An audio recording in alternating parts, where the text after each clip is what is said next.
So I don't know about you, but I hate being told what to do. But do you know what I hate even more? What I hate even more than that is when companies tell me what I should like, or even worse, what I should be addicted to. I know for a fact that you know at least one person that is addicted to smoking, playing video games, sports gambling, or maybe, even maybe, to asking ChatGPT everything. Deadass though, guys, there's some people now that have no original thoughts nowadays. They don't even know what to have for breakfast unless they ask ChatGPT first. Just take a quick look at this article that said that in 2017, sports betting was generating around $217 million a year. Do you want to take a quick stab and guess how much sports betting made last year? $155 billion. That is f***ing crazy. I mean, social media is already addicting enough as it is without companies trying to spend billions of dollars a year trying to force feed us more and more addictions. It's absolutely insane. So come with me on this week's video as we journey into why I think that Gen Z is getting forced and pushed onto newer and newer addictions and what we can do to try to stop before we're just way too fucking gone. Stop it. Get some help. All right, let's get into it. Look, gentlemen, practice these words in front of the mirror. Although we are constantly exploring the subject, currently, there is no direct evidence that links cell phone usage to brain cancer. Michael Jordan plays ball. Charles Manson kills people. I talk. Everyone has a talent. What's up, you guys? It's your boy Stormshine, and have you ever heard of bread and circus? It's this old Roman saying where basically the people up in power will give the people under them, or civilians, entertainment and show. So pretty much the show is the circus and the bread is whatever else. It can be food, drugs, etc., etc. And all this bread and circus is normally almost always so we can keep the people in check, in peace, and not too concerned about the political problems that are happening during that time. So maybe you are a little bit too concerned about the Epstein file problem, you know what I mean? Well, no worries. We got a new UFC card and it's gonna happen on the fucking White House lawn. Why is it happening on the White House lawn? Shut up, bitch. Nobody wants to hear your opinion. Just go and watch the fight and smile like a good boy. That is a perfect example of what circus means in bread and circus. The idea that we have to give the people what they want, or at least what they think they want, to keep them happy and non-violent is not a new idea. It's something that's happened for millennia at this point, literally. That is not an exaggeration. So I'm not too surprised when the US government or the Mexican government pulls it as well. You can't blame them. But the idea that you can drug the new generations and have them more quiet and peaceful is not something that's been used that often, at least in modern times. If you ever read or heard about the book Brave New World by Aldous Huxley, it's actually literally what happened. You have a totalitarian government and they're pretty much giving everyone porn and drugs. And in the book, the government actually tells its citizens that monogamy is not very recommended and to engage in all sexual activities that they like and to do all the drugs they'd like. That sounding like what we're going through right now, maybe? I don't know, question mark? I don't know, I just asked the questions, I'm not paid enough to answer them, at least not yet. But I don't think I have to stretch too far for you to think that maybe, just maybe, there are some similarities that are going on right now. I mean, look around. If you live in the States, you probably live in a state or know of a state that's near you that has weed legalized. Is weed a bad thing? No, talked about it before.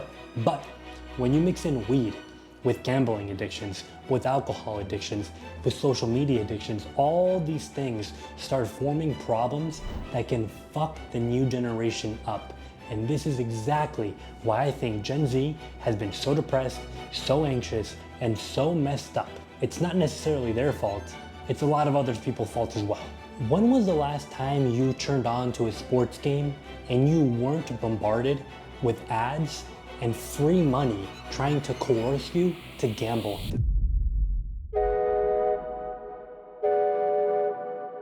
I remember I used to watch basketball with my dad back in the day, and we would talk about the players, about the organizations, about the coach. We'd talk about Pat Riley, but we wouldn't talk about what the fucking props were that day.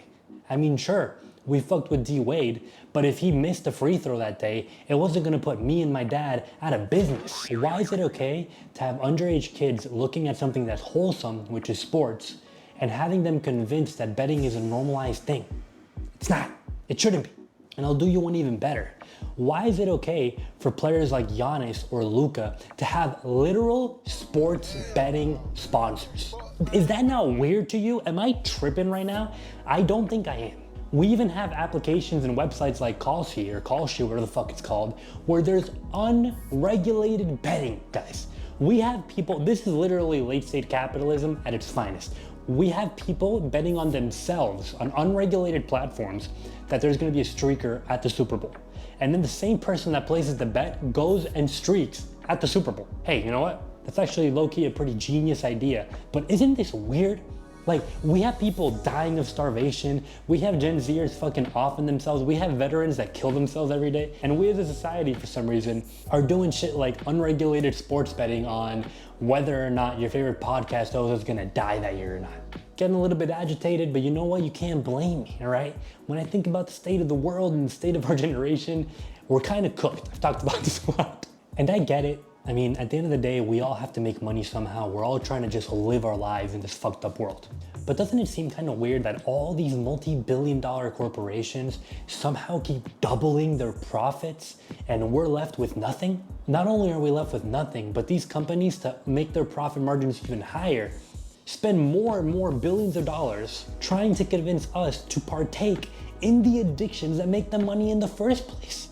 Guys, if you like partaking in a little bit of a parlay, if you would, I got no problem with that. And if you like to roll up, smoke a little J while you do that, more power to you, brother.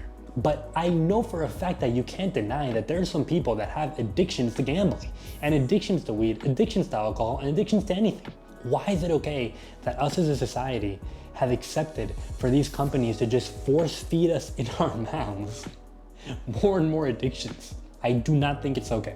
And then when they look at Gen Z and they look at us and they go, hey, this is a weird generation, they're doing things that other generations never have. Well, duh, fucking obviously, because the people are doing stuff to us that's never happened either.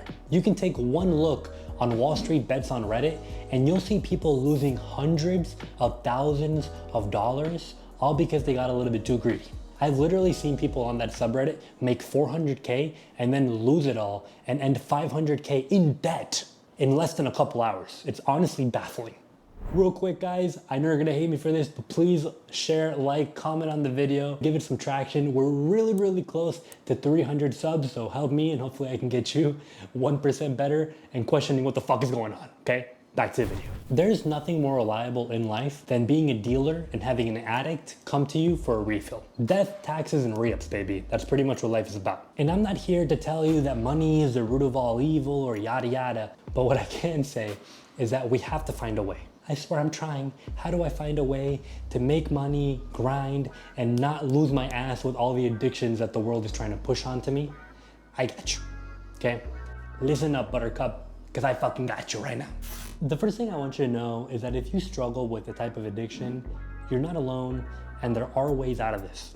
By no means am I a licensed health therapist or a recovery specialist. No, I'm none of those things. I'm not qualified like that. But what I am qualified is to talk about my own life because I'm the only one that's fucking living it. To that I say, all right, all right, all right. I want you to actually think about what you're doing and why you're doing it. I say this every video, but it really is the root of everything in your life. If you can figure out the why and the when you're doing things, you can definitely figure out how to stop it. I'll give you an example. People that smoke cigarettes love smoking cigarettes, and they'll talk to you about it all the time, even though they are addicted. And cigarette smokers love taking smoke breaks. I worked at a bar for many years, and these people would take 6, 7, I can't believe that. And these people would take 7 or 8 smoke breaks a day. And what did you think I ended up doing? I didn't end up smoking with them, but I would sit out with them while they were on the smoke breaks. Right? If these people have smoke breaks, I can have a smoke break too, even though if I don't smoke. So I would just sit down there, you know, breathe in their nicotine air, secondhand smoke, delicious secondhand smoke, and I would just have the break with them. But your brain is gonna start associating that pleasurable break with that cigarette. And once that happens and that's locked in, you're kind of screwed. If you like smoking weed, you might love smoking weed while playing video games. But then what's gonna happen? Your tolerance is gonna go up and then you're gonna wanna smoke more and more and more. And then one day, maybe you're just not even playing video games anymore. You're just smoking to smoke. Like I said, there might be nothing wrong with that. Only you know if you have an issue. But once all these things start adding up, that's when we might see a lot of problems starting to arise. We cannot victimize ourselves all the time. We have to pick ourselves up and try to get better and try to fix the shit that's wrong with us. So what I want you to do, super simple, like I always say, pull out that mental notebook or that physical notebook that you finally gotten and write down, not the why, because that might be a little bit too introspective for you, just write down the when. How often you consume that drink, how often you're smoking, and how often you're placing these sports bets. Ask yourself this, how often have you used ChatGPT in the past couple days? Write down right now in the comments how often you've used it. Because I really want to know, I'm actually curious. Because like I said, there's some people who, without even realizing, have become addicted to asking ChatGPT everything. I know you know someone like that. Ask yourself why. Because every single day that you spend money and time on a vice is another day that you're not making money, saving money, and investing. Now, to be clear, I don't think that's the only thing there is in life. If you don't invest in life and you're happy, good for you, brother. I'm glad. And that's why I need you to decide whether or not you have a problem. If you never stop and sit and think about your actions, nobody's gonna do it for you, dude. For real. Nobody's coming, nobody's going to explain your actions, and you don't want to be 67 or 78. Why do I keep saying 67? I'm brain rotter, bro. It's over for me. You don't want to be 78 years old, sitting on your deathbed, still smoking on that joint and on that pipe, and not knowing why you're doing it. And on the fact that I said money isn't the root of all evil, although it might be, there's actually a company out there, or a team, called Cow of Pride. I don't know if you know this. It's a huge, huge YouTube channel now. The videos get hundreds of thousands of views. And this guy, basically a YouTuber, owns a jersey company and owns a really low division football team. He posts videos about how they're doing and how he wants to make the team profitable and how he wants to get them to #1, I think it's in Kenya, the #1 division there. And in one of his videos, he states that he doesn't like the way gambling has infiltrated sports and that corruption is a huge part in that football league and football leagues in general. And he said that he's never gonna take a sports gambling sponsorship. What do you think this man posted a couple days ago? This man received a sports gambling sponsorship. Who would have thought? The answer is no, I will not be opening the books. Kenyan football leagues, and really a lot of leagues around the world, already struggle with corruption and match fixing, so I don't want to enable that by promoting gambling. Also, it's just not something that I want our club associated with. And almost every single comment is shitting on him about how he sold his soul basically for a little bit of that sponsorship gambling money. And if you see these people and you follow these people and you have an issue with gambling, bro, stop watching them, please. I can't imagine having a gambling addiction and then popping onto Twitch and watching Drake and Aiden Ross spend hundreds of thousands of dollars on a rigged fucking game and see them make more and more money when you go and you bet your measly $20 and you just go for fucking broke. Please stop being a victim of your own subconscious. That's the only thing I want you to do. That's the only thing I want you to take out of this video.